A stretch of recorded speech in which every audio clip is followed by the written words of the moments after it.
Good afternoon. Hope you're all doing well. Oh, wait a minute. Where's this coming from now?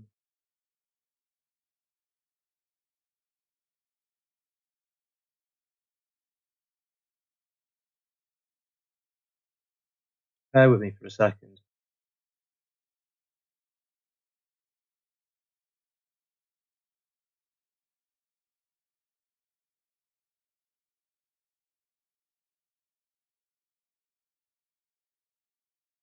Where's that coming from?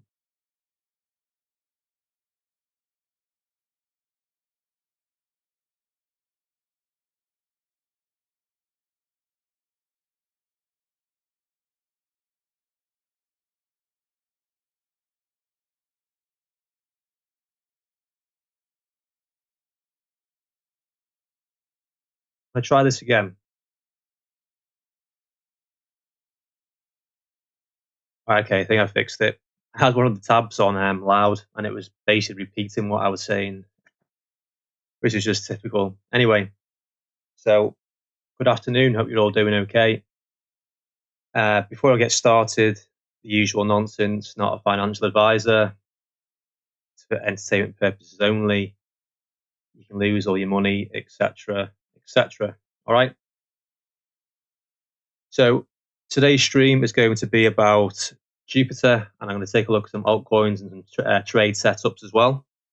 And the idea was just to clear up a few things. I think some people may have taken what I said the wrong way yesterday a little bit, judging by some of the replies. But with that being said, I'm also a little bit bewildered by some of the responses that I received in terms of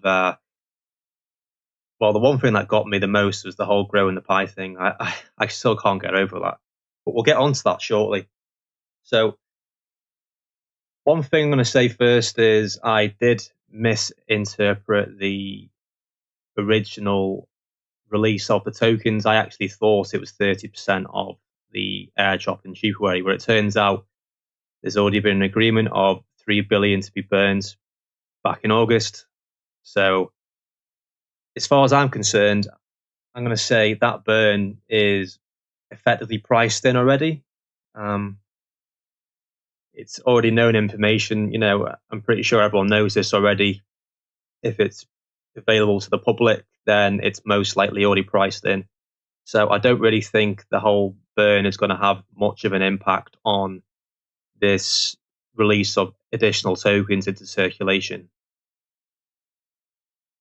So what I'm going to do is I'm going to go over to the Jupiter chart. In fact, I'll do the comparison one first. I posted this yesterday, just so you can just try and get my understanding a little bit, and it can sort of explain my thought process. So, as you can see here, I have the likes of Bitcoin, Ethereum, and then other Solana ecosystem coins and Sol itself. And down the bottom here in the white, you can see that Jupiter is lagging behind quite fully, especially like against Ethereum. I mean, that's an achievement in itself. That sort of sets the bar in laggards for me. Ethereum, it's underperformed quite spectacular this year. So if you're falling behind ETH, then I don't think you're doing the right things. The nicest way to put it, I guess. But taking that into consideration, do you honestly believe that now is the optimal time to add in 50% of the circulating supply equivalent in tokens? It's quite a fair old chunk when you think about it, really. Now, the reason why I say that is because you could argue, let's just go over to the normal Jupiter chart. So this is from my last live stream. I've not altered this whatsoever. It's just sort of stayed how it was. So for the best part of maybe, when's that, April? So what's that, about 8 months? It's been going sideways. So yes, we had the initial airdrop. I forget when that was now. And I feel like since then, there's been a lot of sideways price action just from the market trying to absorb this airdrop. Because, like it or not, when if the holders, kept hold of their airdrop tokens through this move, right, and they start to sell off, and I'm pretty sure there were some wild things getting set up here, which actually turned out to mark the top. I won't really get into that, but it's along the lines of people asking for insane salaries, and that literally marked the top before it fell down about a week later, about a 50% drop. Since then, I think this sideways price action, you've got to take into consideration as well. There's been like, I'm not really up to date with the whole, reward schedule. I think they've had some sort of rewards and drops. I think, again, the market is trying to absorb that extra supply going sideways. Now, I think looking at this right now, this range, the last thing you really want to be doing now when Jupiter is, finally trying to absorb this supply and the airdrop and people selling off, and before it finally gains some momentum, do you really want to drop in another 50% in one hit into circulation? I don't think that's a good idea. Like, for example, could you imagine if we finally break out of this range, take out this high, build up some momentum, and then in the next few weeks, they decide they're going to release 50% tokens in the airdrop, right? And I know it's all in well it being in January and they've called it Jupuary, this, and whatever, but if we're just going to be real, I'm going to be super realistic for just 1 second, right? I know a lot of people on here, they act like they've got lots of money and this, and whatever, and everyone's supposedly rich. But in reality, most people on social media don't actually have that much money. And if anything, they're probably losing money. So, for example, it won't really make a difference to the younger crowd, but more so like the older people with family, children, everything else. Let's just say we've just had Christmas, January, growing up, it was always known as everyone was skint or had no money in January. What do you think is going to happen when a stimmy hits their account in January? The first thought is probably going to be to try and, cash in on it. I don't really know how else or how more bluntly to put that, really. But ultimately, I think that there are better ways of doing this, which I'll get onto shortly. But there's a few things I want to get through first in terms of what a lot of people were saying. So what I'm going to do is I won't go on to the page. I'm just going to do this in the background and just read out some of the comments and the replies that I got yesterday, which I found to be quite funny, but we'll go through them regardless. Right, okay, so comment here. Well, I'm not going to single people out. I'm just going to run through ones that were quite similar. So the whole growing the pie thing, I don't really get that because, let's face it, if there was demand from the outside of new people wanting to come in, that would have reflected in price already, right? If that makes sense.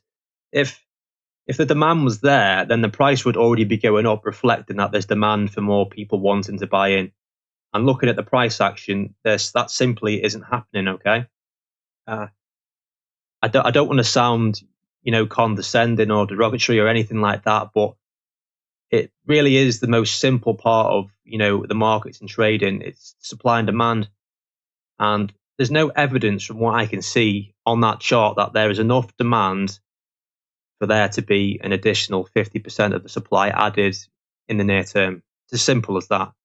Irrespective of whether you think you're entitled to these mad airdrops, that's another topic again. I mean, I feel like people in the Solana ecosystem, more so if it's their first cycle, they're extremely entitled.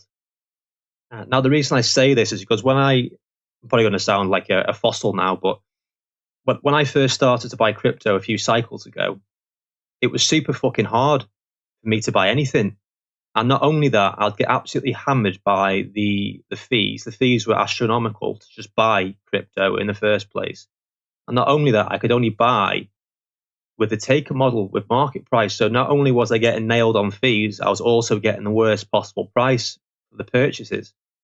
which again was a pain in the ass, but it's just something that I dealt with. And again, back then, I wasn't really expecting anything in return back from it. It was like, right, I'm trying to buy crypto. That's it. I'm not expecting them to fucking come and give me a hand job or or anything, off the back of it. It's like it is what it is. And then the same again, even last cycle.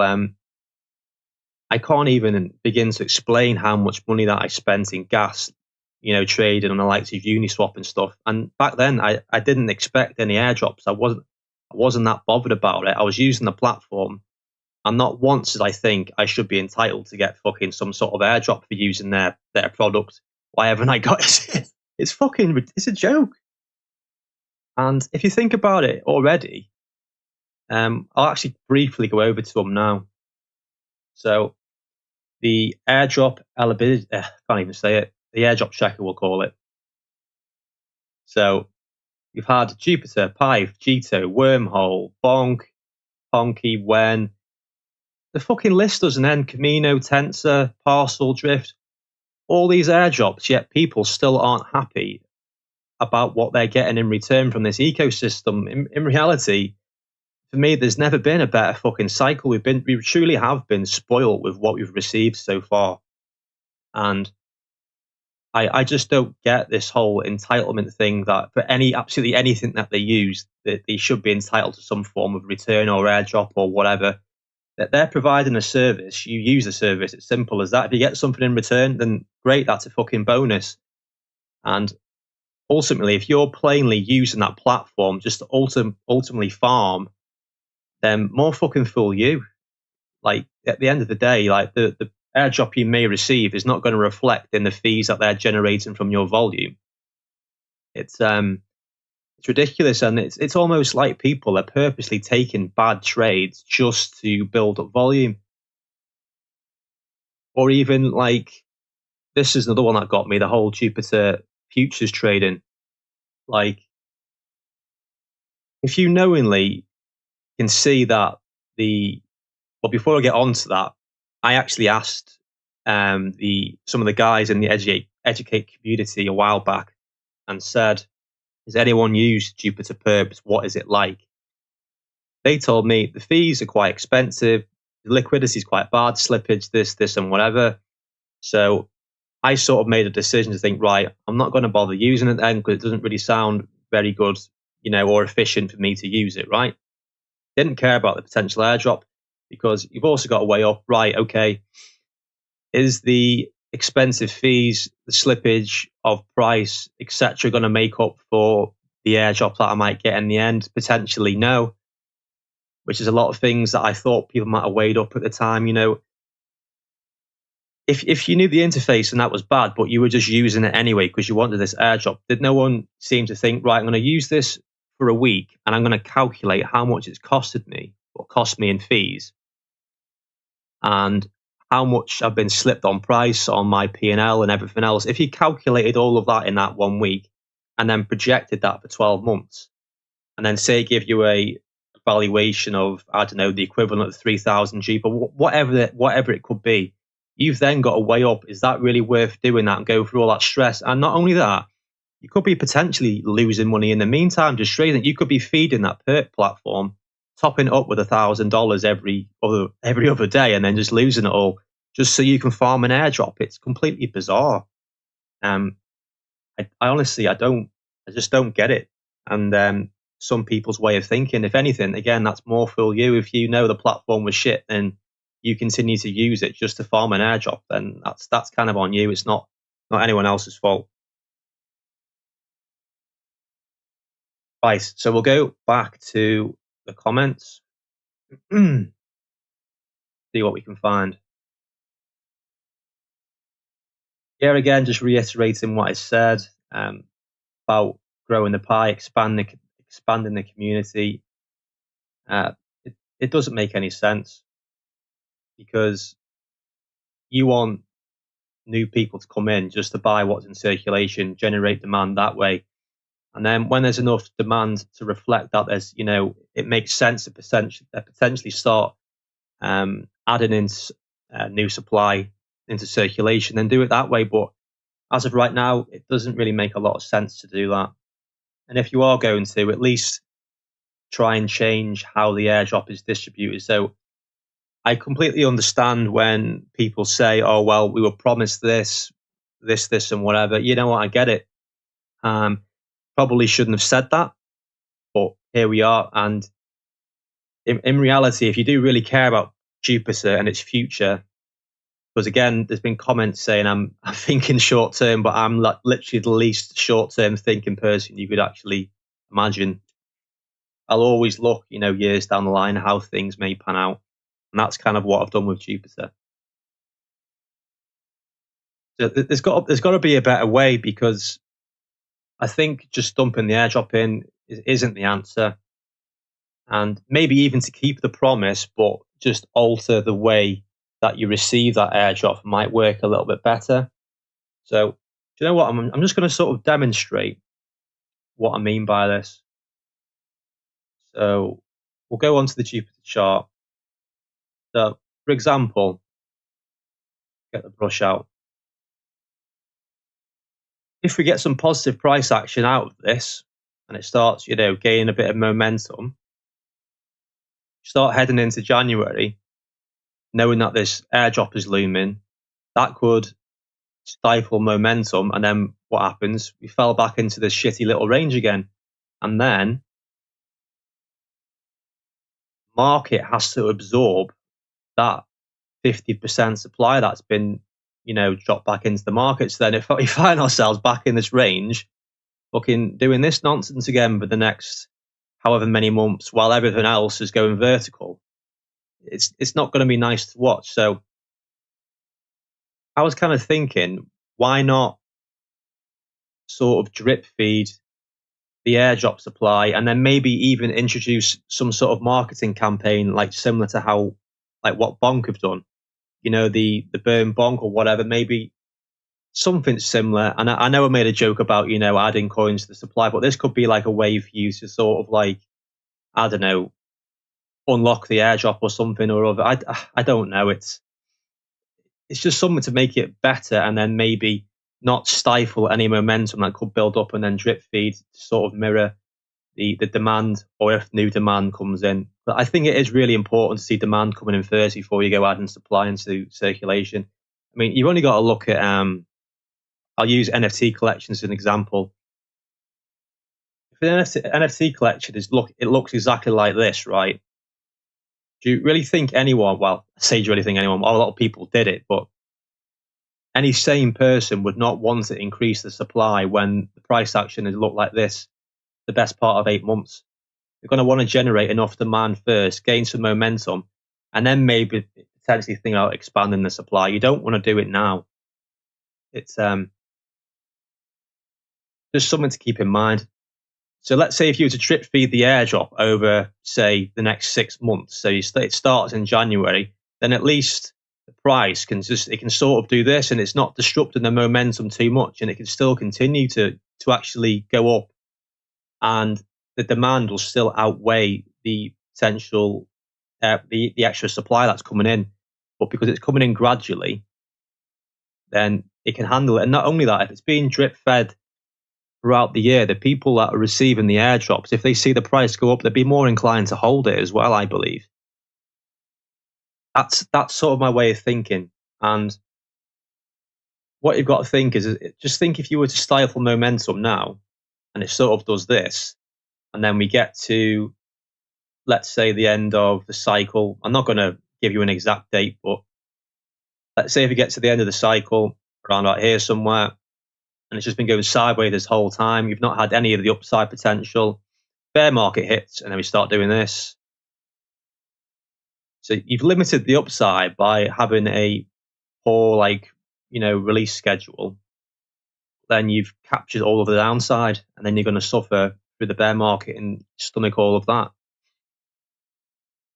Whereas if you have a more linear approach and then just drip feed it in gradually, you sort of get all the upside.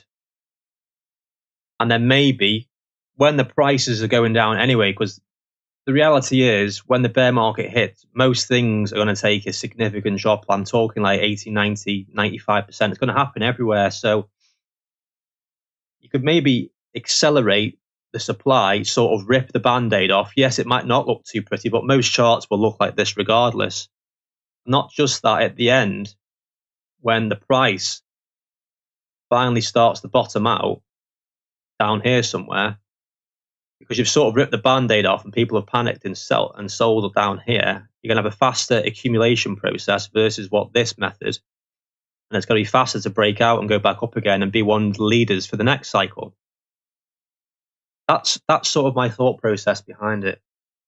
The reason I use that example is because you could argue that the likes of Solana, that kind of ripped the band-aid off, of the whole FTX, everything that happened with that. That is why it was one of the coins that led the cycle. Obviously, fundamentally, it was sound too, but another great reason was what happened in terms of price action, the capitulation events, everything like that.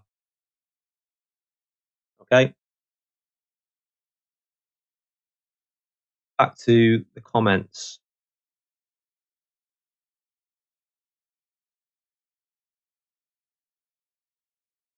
Again, comments about onboarding.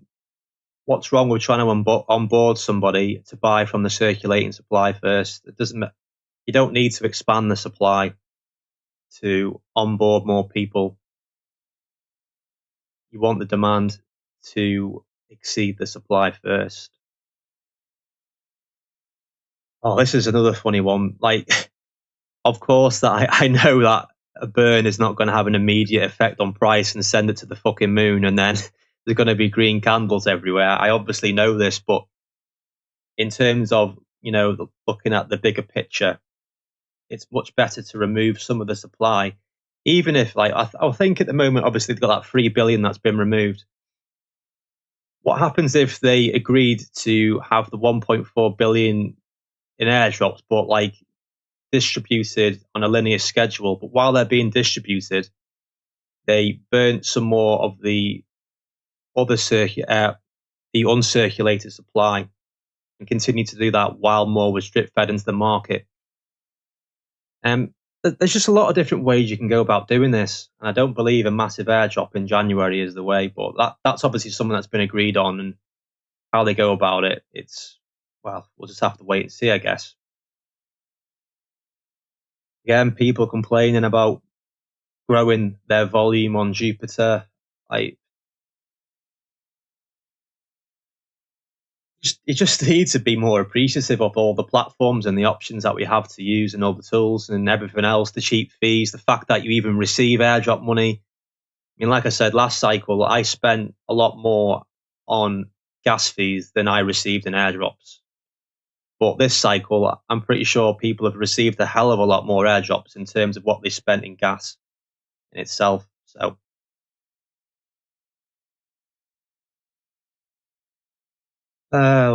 what else have we got here? Again, this whole thing about driving volume away from Jupiter, my answer to that is just fucking grow up. Like, if you're really going to leave a platform, just, honest to God, just grow the fuck up. Again, I don't understand this whole burn millions instead of give millions to the community. How is that going to reflect in price? Because what you've got to think, right, is your original investment now, whatever it's priced at, what happens if that remains stagnant or goes down, and then after the airdrop the price goes down further, and then you actually have more tokens which is valued less, and then because there's more tokens in supply, it actually takes a lot more demand to push through that supply and make the price go back up again. It really is that simple. And for the people that have said that burns are useless, you're basically outing one of the most successful teams on Solana, being the Bonk team, that have had this Let's Bonk burn schedule, which again is funny in itself, because I've literally watched the same people spamming Let's Bonk to try and burn someone else's coins or whatever's from the supply. But when it comes to potentially doing it to their own coins, they're very much against it, and they're like, no, we need to have this airdrop and we need to onboard more to the community. What you actually mean is you want to get your airdrop to dump on somebody else. That is effectively what you're saying, right? let's not get this twisted. All these lies that I'm seeing on, on X, it's just bullshit to me.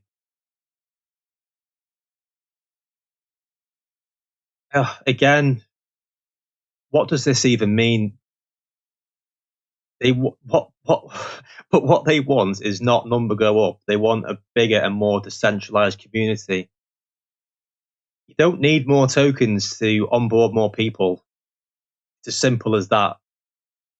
Because what will happen is people will just, you can still buy part of a token. They're only $1. Why, it doesn't make any sense. In the NFT world, I get it. You know, some NFTs will go out of reach and you can't afford them. That it is what it is. But that's what drives exclusivity. It's not exactly how Bitcoin is right now, where it's like, oh, it's 90K for one single Bitcoin. We're not going to be able to onboard people. It's completely ridiculous. What you want is to see demand with the current circulating supply first. And I think some people just want to go for a full house. Some of the comments that I'm reading. Throwing the pie again, burning. I think this is just some serious cope. Like, I'm looking at this now from a neutral perspective. Like, no bias. I don't really care. But it is clearly apparent that a lot of people, that they obviously think they've got this massive airdrop coming, and that's why they're getting all upset about it. And again, you're like, yes, it is a little bit shitty, regarding the promise that's supposedly been made, but you've just got to get with the times and be realistic, be, grown about the situation. If you actually think, or you actually care so much about the community, then you're going to care about the product. And ultimately, the best way of marketing anything is positive price action. And that is how you're going to onboard people ultimately when the price goes up. I mean, look at fucking Chill Guy or any other meme coin that goes up. How has that caught attention? The fucking price has been going up. No one's going to look at the Jupiter chart, especially myself, and be like, I'm going to enter that. It looks like a really good coin to buy. It's been going sideways for 8 months. And now, oh, wait a minute, there's a fucking 50% airdrop looming and it's been going sideways for 8 months. Like, it's not really the most attractive, proposition. Probably the wrong word, but I don't really care. Just reading through more comments again. You realize burning in uncirculated supply does nothing for the price? No fucking shit. I thought that went without saying, but thanks. Airdrop people will dump and will be happy and will still use the platform. No airdrop people will dump and use something else. Okay. That's all I have to say to that one.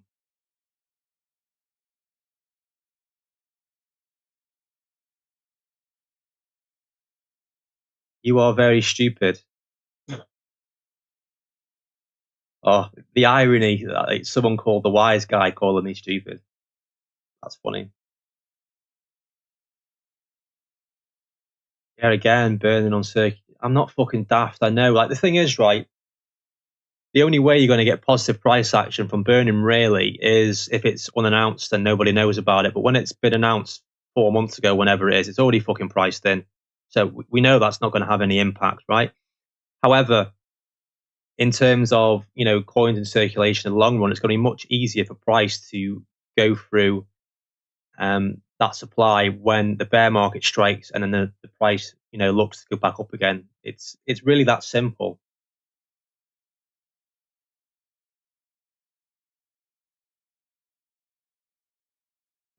What else have we got? I think we're getting to pretty much the end. Oh wait, look a dick. That was hidden in the spam. Oh, brilliant. Right. Let's get back to the chart, shall we? Just trying to think if I forgot anything which I haven't mentioned. I mean, again, just to reiterate, I just think if we do get positive price action, you don't want to disrupt that momentum, which is what's going to happen if you dump in a massive airdrop, like it or not, it just seems like it's inevitable at this point, right? So,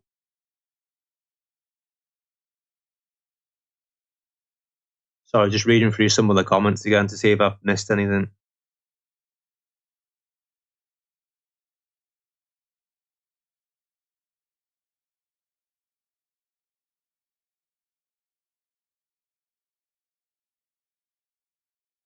Yeah, I think going back to again what I said before regarding NFTs and the whole, it's probably it's for me it's a really good example because when the suppliers like is it Boryoku dragons? They had like 1,000 or 1,100 dragons, right? And they literally went like 500 solid pop. What was like 40, 50k for one dragon?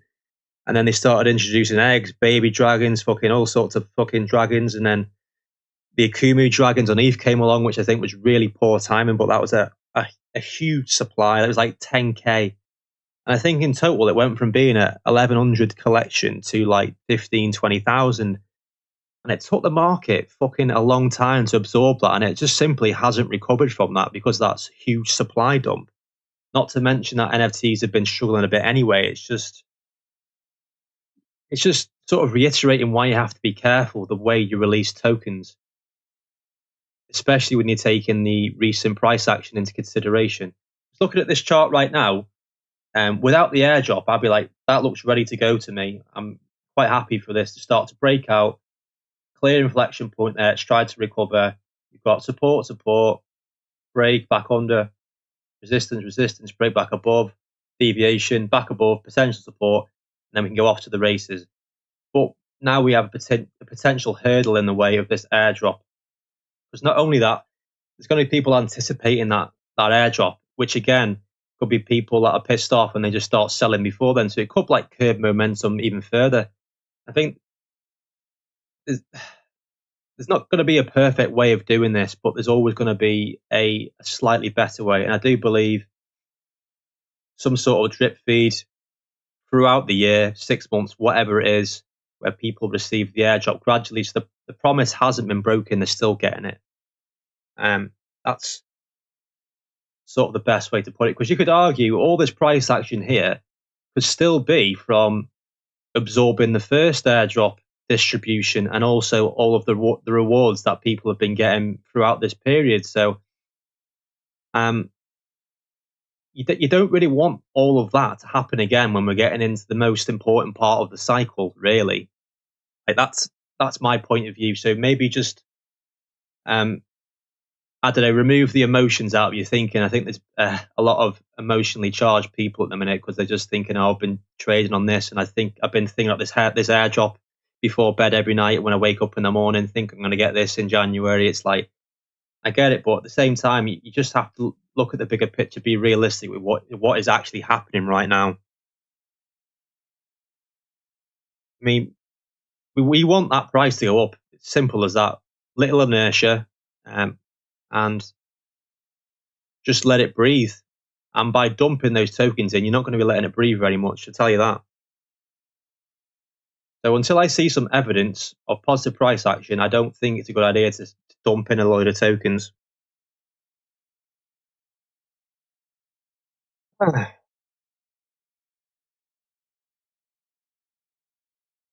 I think I'm pretty much done with talking about Jupiter. There's not really much else to say about that, really.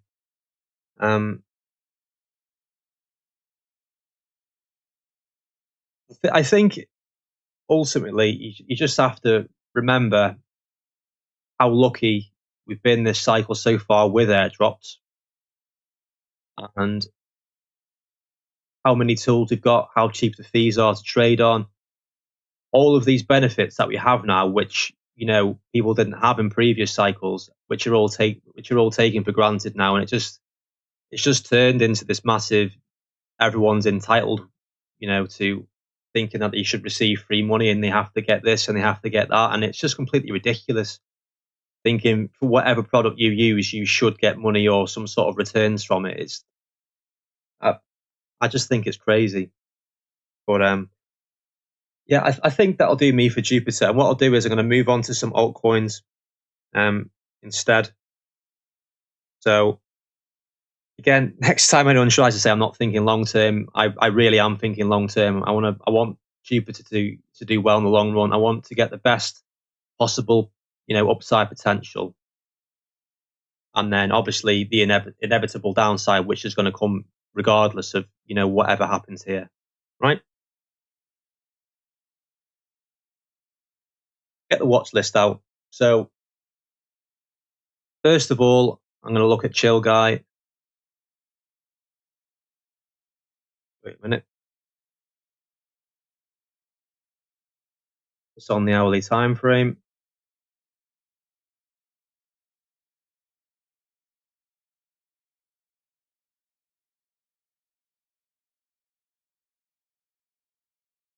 Right. So the setup that I was looking at before, going to pop in this high. We could probably run it from this high actually, and you can see the activity there. But we can also add in this one too. Now, me back in the day, if I was looking at this, I probably would have pulled the RSI out and just tried to short this thing while it's in price discovery, which is not the best idea. I think the best way to go about this example here in particular is you want to wait for the price action to break down, create some sort of structure so you have an invalidation point to work from. Because imagine if I entered a trade here and then had the invalidation point up here somewhere in the abyss where there's just nothing there, gets stopped out, price falls through. You want to see structure build up first, okay? Now, if we run those highs, if the price reclaims here now, you could argue there's potential for continuation, and then the traders that try to short this below here are going to be trapped, right? Let's say if you did try and short this retest, and now this is happening, this is where you need to think, right, do I just want to get out now and then see if this pushes back down and reevaluate and then maybe look to get back in again and say it's down here or does something like this? Then you could look to maybe forcing it down. But those are the things that you've got to think about, because sometimes you won't get the opportunity where I think it's doing it now. If we go on to the lower time frame, you can see it's given the opportunity for people to get out if they try to short this this level here, being at around 60 cents. So now this is happening, and you can see there's people starting to get in there. This, you could argue, is a deviation to try and generate more velocity to target the upside again. Okay. Me to play this one going forward, I think let's just add in the EMAs. Right, there we go.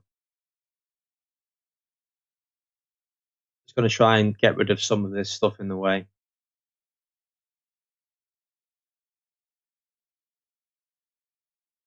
So what you want to see happen if you're trying to get on the short side of this, you can see there's some clear activity around the 21 EMA where it sort of bounces up again. So with this here, you want to sort of see this breakdown first convincingly, and then maybe look at shorting where the origin of the breakdown, okay? And then your invalidation point is probably going to be above this high, and you're going to be targeting further down, maybe taking out these lows here, okay? That's sort of what I'm looking at the moment on Chill Guy. If the volume comes in and takes out this high, then I'm going to assume that it's going to keep going up, and I'm not going to stand in the way of it, okay?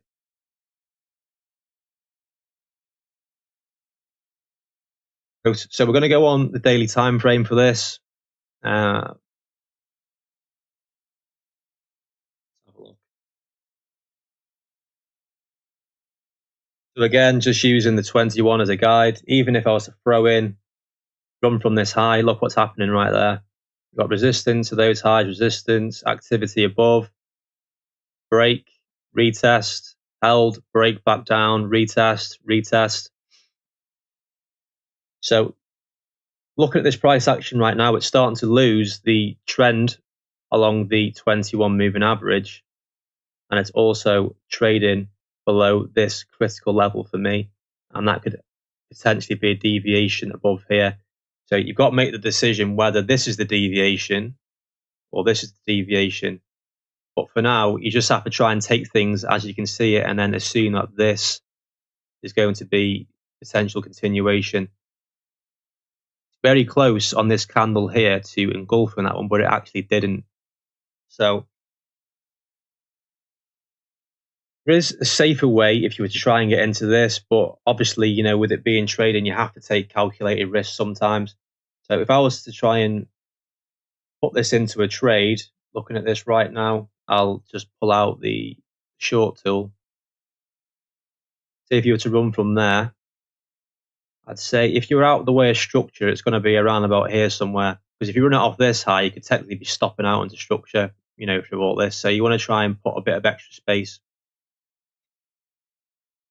In terms of downside targets, just bring up the volume profile. I mean, again, this is just reiterating my point further. Look at all this activity here and the volume of the price, and it's sort of pinned below the point of control and all this volume. So when the price starts to fall through this, there's going to be very little resistance, right? Especially now it's below this. So I think the EMA will be the next point of interest. It might not have enough chart history for this to work. No, I don't think it has. But if I had to guess, it's probably going to come in maybe like around here somewhere. So if you're going to play this trade, there's a risk to reward. You could target maybe this block of activity here, and you're still going to get a respectable, you know, 1.4R out of that.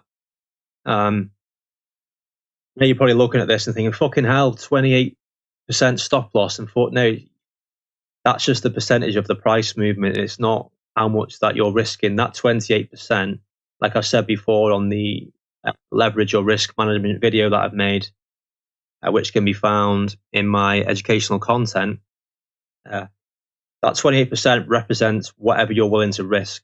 So that could be $100, $1,000, $10,000. It's whatever you choose it to be, okay?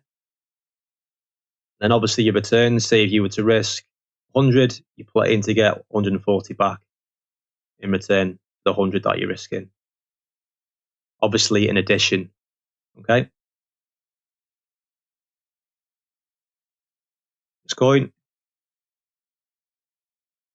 take this out of the way.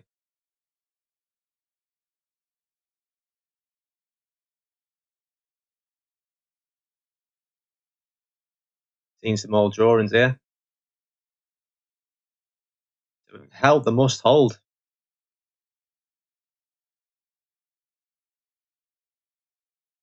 When did I do this? 2.5 months ago. Go over to the daily time frame. So what we can see here at the minute, again, you've got a lot of activity. I'm just going to get rid of all this. It's just in the way.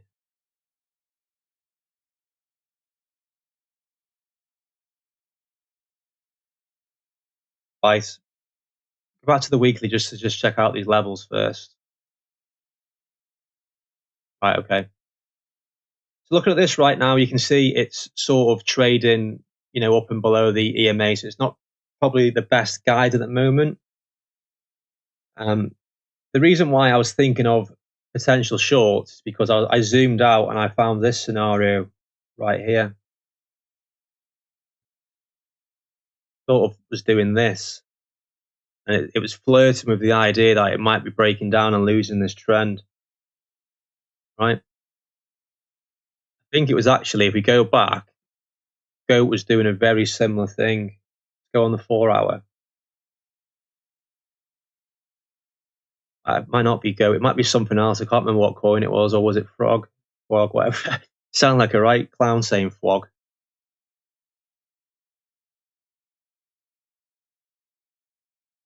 Not sure what coin it was. I think I've got it somewhere saved on another chart where it looked like it was trying to break down. It might be this coin. We'll get to that one in a minute though. Back to Moo Moo again. So the reason why I feel like I'm not necessarily targeting these meme coins because some of them I think look okay, which I'll get to in a minute on the higher time frame. But with the new meme coins that are coming in, I think a lot of those are taking volume from the leaders of the cycle. You know, the likes of Popcat and other ones. The holders or whales that are holding Popcat are probably, you know, rotating to some of these other plays, and that's obviously going to start, you know, having a negative effect on some of the meme coin leaders as the sort of mid caps start to grow and catch up. Now, be comfortable with opening a short position on Moo, you'd want to see it get below the 450 level, and you could easily play that level to level. It might not look much on this chart, but when you factor in that drop from level to level, it's nearly a 25% drop, right? However, if it holds, then you can target the other way, and it's probably going to be about a similar increase to go from here to here. A lot more, actually, talking 40%.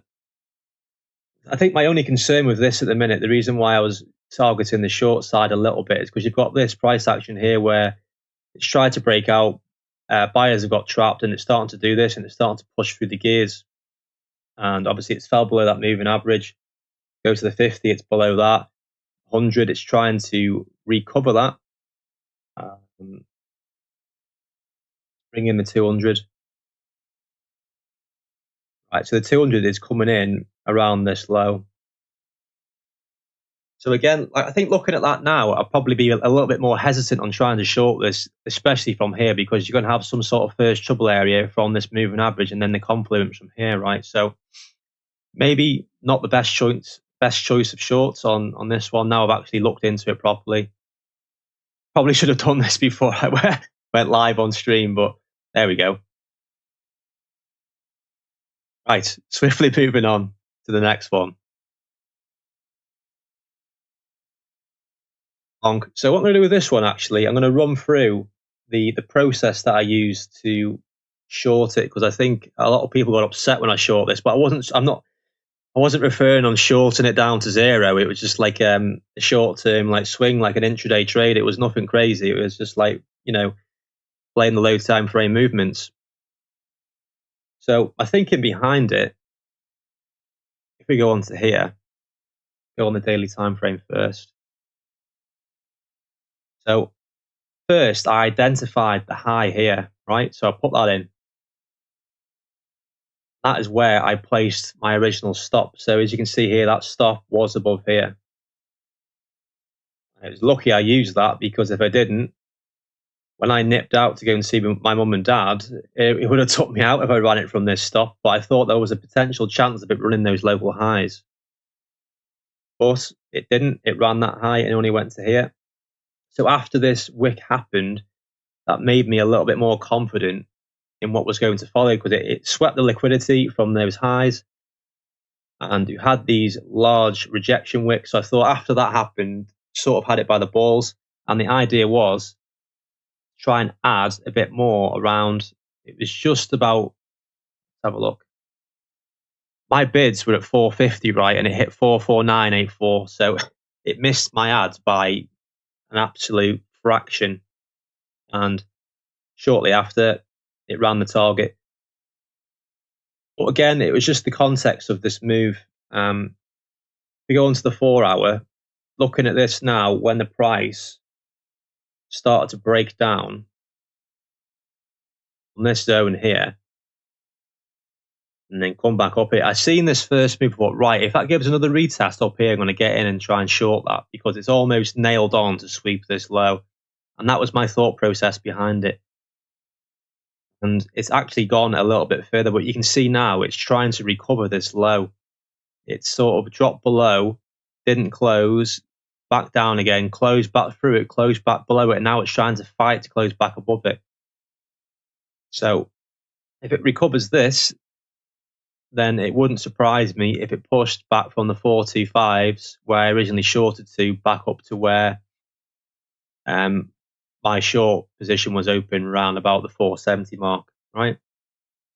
And then if it even better, if Bonk was to recover the, we're going to call it the 500 level, call it 495. Well, between 480 and 495 is probably a good level for Bonk to get back above, because then all of this will be trap shorts on higher time frames back above, and we can start doing this and then pushing for higher prices and new all-time highs. Yeah, not much more else to say about that bonk trade. It was pretty straightforward. I seen this breakdown from this level. It seemed to me this really was a no-brainer trade when it revisited this. Had a clear invalidation point, of this zone.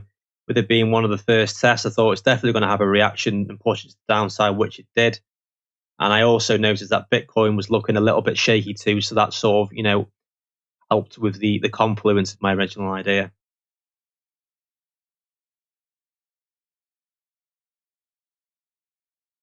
Bitcoin trade. So I'm going to run through again. This is the same day as the bonk trade. It's fucking pen. Just conscious on time. I think I've only set this to run for an hour and a half, but we'll just see how we get on. Right, so what I'm going to do is I'm going to use the replay tool just to show you how I set this one up. Even though prices are all the way up here, I'm just going to move this out of the way for now. I was very much aware.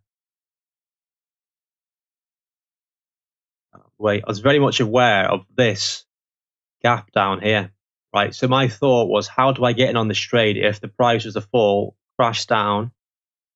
Again, you see some confluence of the moving averages coming in as well. You had those two highs, no retest, so that level was naked. And I thought, I'm thinking if this is to fall through, that low is going to get swept. They're going to get a bounce from those highs, and then that would be my first trouble area from the bottom of that wick. I didn't want to get greedy, just in case it hit there, had an immediate rejection, and then front run whatever I did up here. I thought I just want to get in and out straight away. It's still a respectable R. You can see a 1.5 R trade, and I'm going to play this out on the hourly chart because that was what I worked from on this trade. Just going to hide the moving averages for now, just so we can watch this one play out, okay?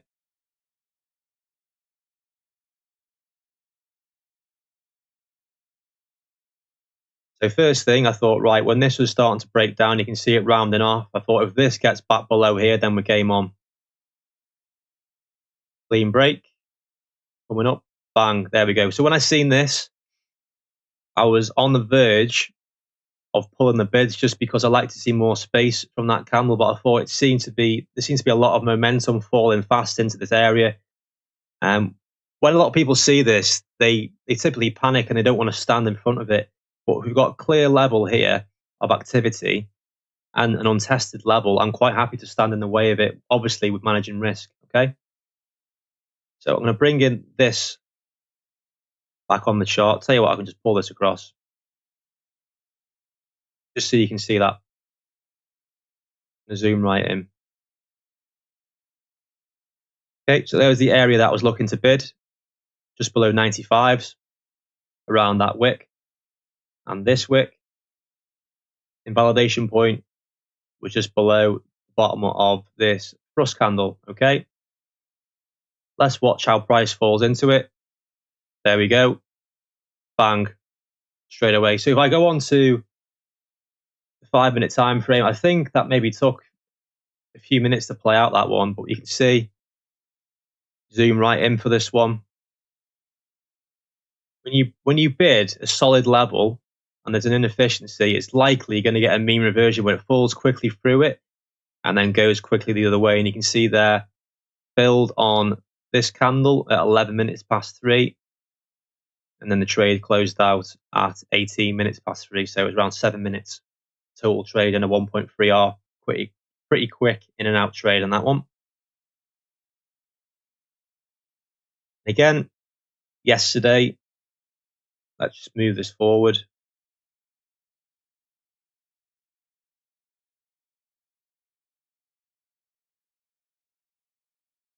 So when this started to break down, my initial thoughts was, right, I could maybe tee off the side of this, right?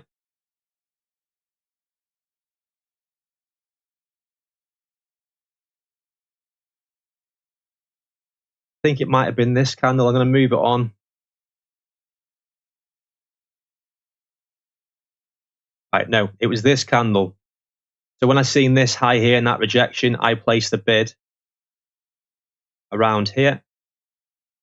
I was actually targeting right the way down towards the 89K level. So I'm going to remove this tool out of the way and just show you how that looks and what I was trying to do.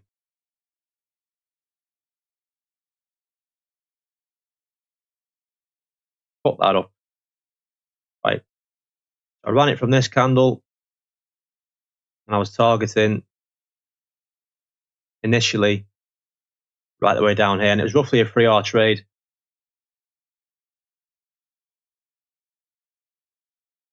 Just extend that box just so we can see that better.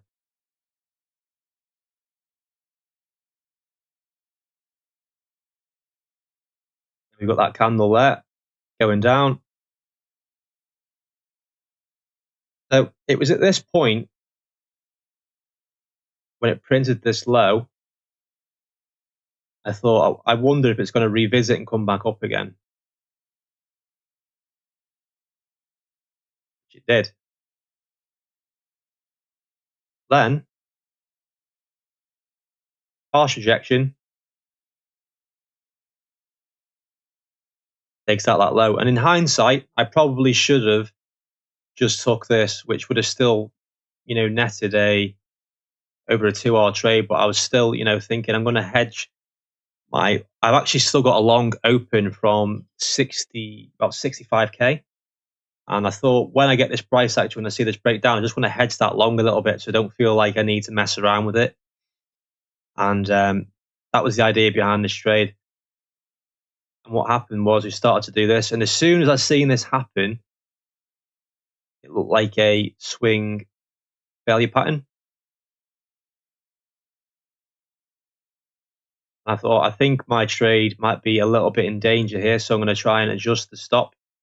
So I actually brought the stop down to like 93K. That was just before I went to bed, and I think I woke up the next morning to this. That's where I would have got stopped out.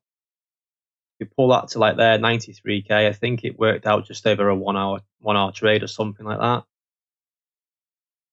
But yeah, that was that trade that I did yesterday overnight. Didn't work out quite how I wanted it to. And the worst thing about it was I watched this happen. And I sort of knew it was a swing failure pattern, and I still sort of ignored it anyway when I probably should have just, market close that position.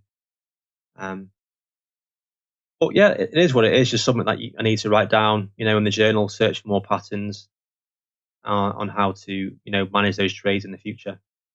And before you know it, if I would have left that trade open, I would have been break even.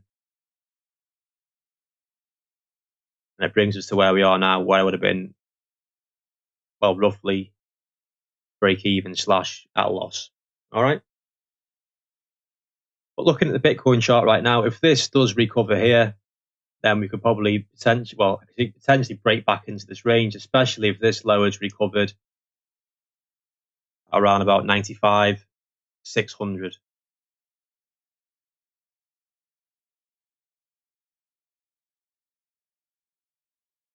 Just thought this whole time I've not pressed record, but luckily hit records on X anyway. But fucking hell, I can't believe that I didn't press record this whole time. Ah, man. Anyway, next coin.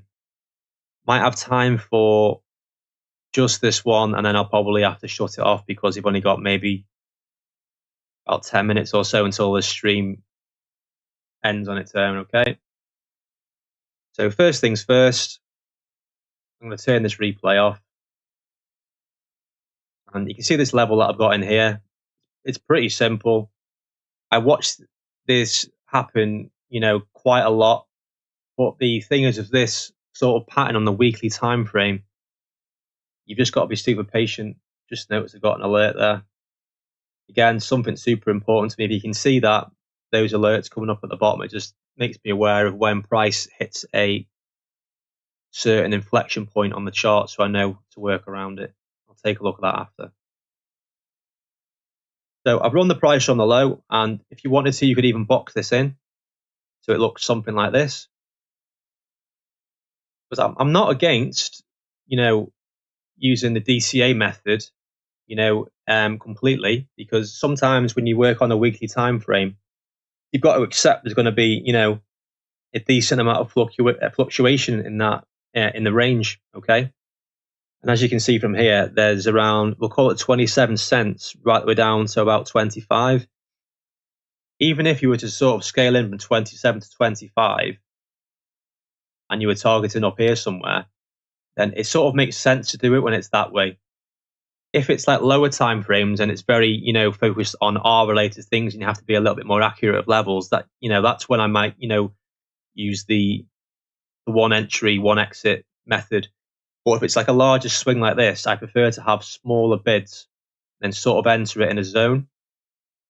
And then that way, I haven't tried to say, for example, that the price didn't reach this green line, and that's where I bid, and then I miss out on like a fucking. Let's have a look. See if I bid the green line, and let's just use this candle actually, and I missed out on an 80% move just because I wanted an entry that was 1% better than what it could have been. It doesn't make a lot of sense. So if it's a zone like that, I'll bid into it if I know there's decent upside potential, and if we get the risk to reward tool out, a long position at this level, you can pop that in. You could even target this high, which is what, an 80% move. Fuck me. Fuck this up, haven't I? Oh man.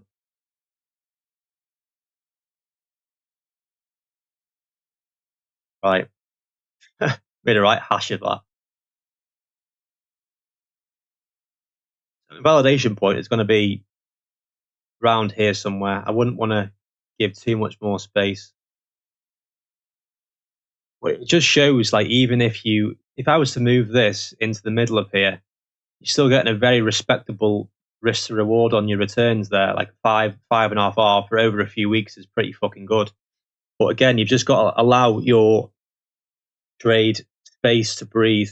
And it's not just this, weekly structure that I look out for these moves, because you can see there obviously support, resistance, got that wick there, clean break, rounded retest on the weekly time frame, and then it's coming back into it, and then the volume is falling as well, which is another good sign. Go on to the daily time frame, another layer of confluence. See where it's the price is sat on 200 EMA. If you look here, reclaim, bang, reclaim, another reaction. So my thought process again, more confluence in line with the weekly time frame was the 200 EMA on the daily, and I think it's it's the same on the 4 hour. So can you see how I work through all of that? I'll do a top-down approach, weekly time frame, find a critical level. I'll refine it on lower time frames like the daily, 4 hour, or the hourly time frame to find an entry, and then it's just a matter of being patient. Like, I wouldn't recommend entering a trade based on the weekly or daily time frame and then immediately switching to the 1 minute or the 5 minute and then panicking. It's just something that you need to manage. Like yesterday, a guy, he shared a quote that I said in DMs basically, which was, if the reason that you got into that trade, or the reasons that you got into the trade, are still true, then there's no reason to get out. So obviously when you enter any trade, you should have some sort of predetermined plan before you open a position, right? When you're managing that trade, all you need to do is think to yourself, right, why did I get into this trade? X, Y, and Z, are they all still correct? Yes, they are. Okay, I don't need to touch that. I don't need to manage it. No matter what anyone else says on Twitter or social media or in the Discord servers, irrespective of what they say, or this looks bearish, for a fact you've got it written down, the reasons you got into that trade. Here's your invalidation, here's your inflection, here's your entry, there's your exit. Everything is still fine, okay? And that is exactly how I manage active positions, especially at times where you may be uncertain. Because that example that I used yesterday with the Solana position, I think I've seen several people, excuse me, just need a drink.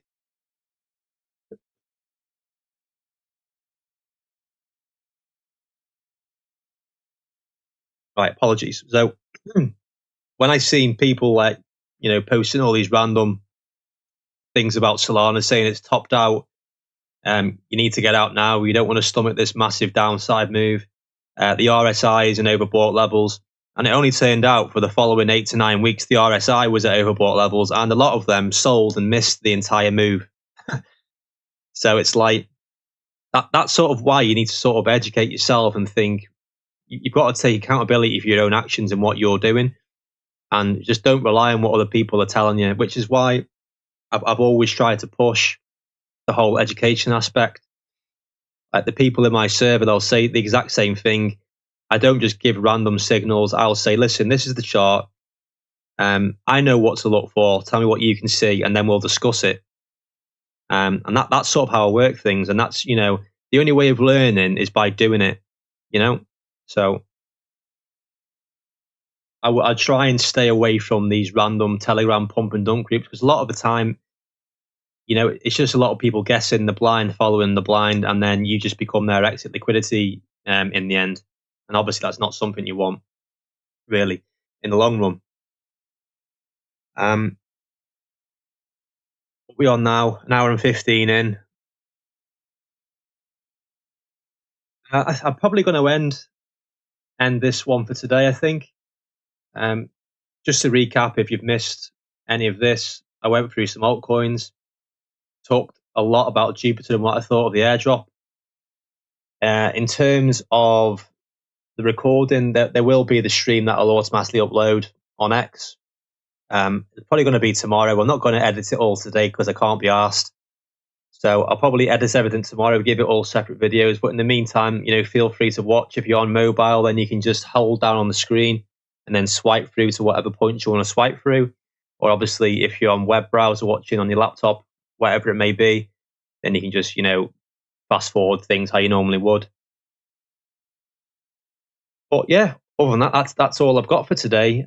So for those of you that tuned in, very much appreciate it. The support that you've give, if you could, it would mean a lot. Leave any replies, comments of feedback, what I could do better, what you want to see next time. Even look at my new YouTube channel, which is actually streaming at the same time along with Twitch. So I've actually got 3 streams going at the same time. Any sort of follows, subscribes, all of that stuff is very much appreciated on my end. So hopefully that's cleared everything up for you guys, and thanks for listening, and I will speak to you again soon on the next stream. Thank you.